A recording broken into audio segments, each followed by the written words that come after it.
typical racism that I've had is people swearing at me, calling me a paki, telling me to go back to my own country. They've deliberately tried to nudge into me. They've also said stuff that's related to religious, like they mentioned the Quran, just as I'm walking past or if I'm sat near them, and just to sort of get my instant reaction. And they've just been quite intimidating.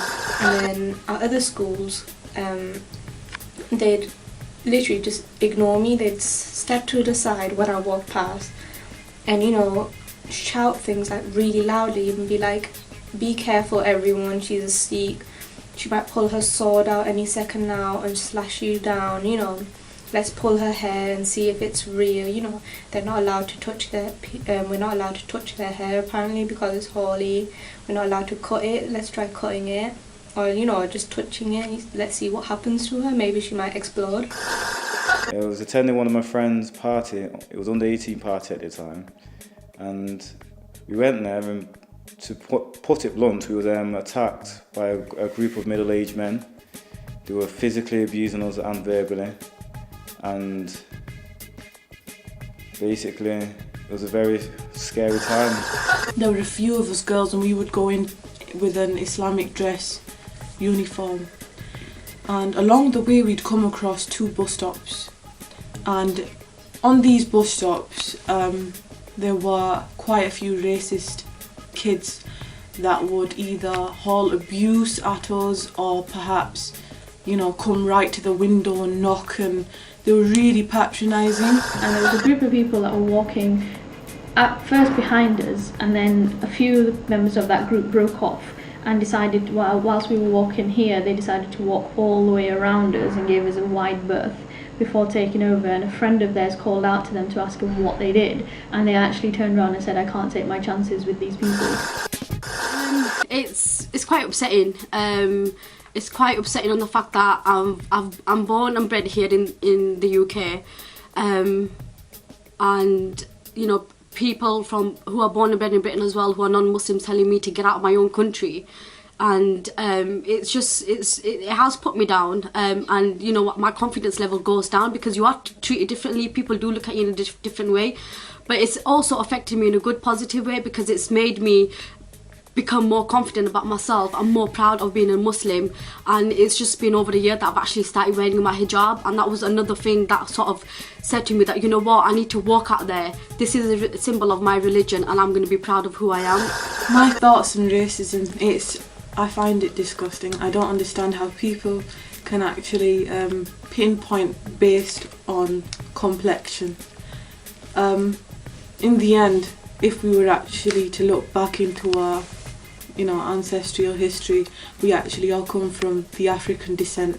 So I don't understand how we can look at another person and make them feel that you are different to what I am. The actual only differences between people are perhaps their cultures. And if you're not accepting of cultures, I'm sorry, but I don't think you're human enough. So yeah, I just felt a combination of things really. I mean, frustrated that people are stuck with this kind of mindset, because it's on both sides. I mean, I've got white friends who feel the same, and there's this tension between everyone. And so I feel like, I see it from a bigger picture, I try to see it from a bigger picture and bigger perspective of why communities are not getting on.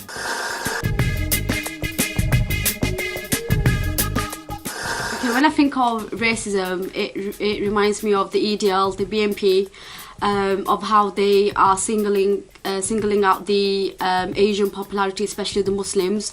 They're targeting the women that wear the hijab and the niqab, who cover themselves up. They make Muslim women look oppressed. And when you hear stuff like that going on on your own doorstep, in the same country that you're born in, it's like I'm born here as same as them. The only difference is that I'm Asian, our skin colour is different, and we have different religions and different beliefs. But if we're happy living here amongst other communities happily, then why can't they accept that as well? Because you're not doing nothing bad to them. That's what I think.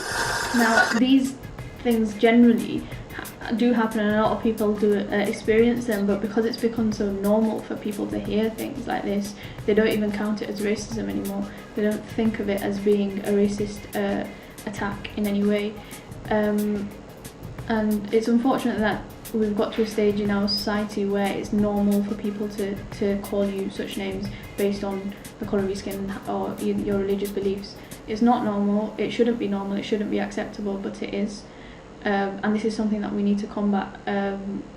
Many times you'll ask people what experiences they've had of racism, and they'll say they haven't, but then they'll also recall times when they've been called certain names. It's racism, that is racism. And that's what we need to combat.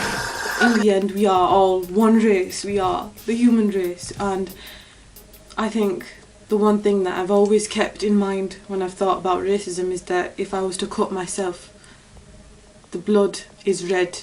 If you were to cut yourself, the blood is red. We're not different at all, so there's no need for it.